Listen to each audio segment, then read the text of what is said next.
pazardan aldıklarıma beraber bakalım.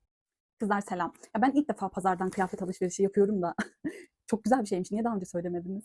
Ben Merzifon'da yaşıyorum, Amasya'da. Burada da fuar alanına şey kuruluyormuş. Bazen böyle ucuzluk pazarları geliyormuş 2 hafta falan. İstanbul Ucuzluk Pazarıydı hatta adı. Yani çok güzel şeyler buldum bence yani. Hadi birlikte onlara bakalım. Tam bir pazar poşeti. Değil de nedir? Bakayım falan dedim.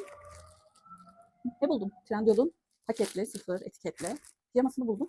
Sonra satıcı amcayla konuştum. İşte şey dedi, biz de Trendyol'a dikiyoruz bunları dedi. 600 tane falan dikmiştim, kalan bunlardı dedi. Sitesinde yanlış hatırlamıyorsam şuraya bir yere koyarım. Bu 650 falandı. Ben bunu kaç aldım? 200 TL'ye aldım. Şaka gibi. Çok güzel bir pijamaymış. Zaten sonra bir baktım, favorilerimde varmış. Böyle. Ben bir pijama da aldım. Bu da çok güzel. Bu da şu. Bu da markası bilindik bir markaydı. Neymiş? Polina şöyle. Bu da etiketliydi. Bunu giydim, kopardım o yüzden. Şöyle çok tatlı bir pijama daha aldım. Takım bu da. Bu da galiba 350 idi.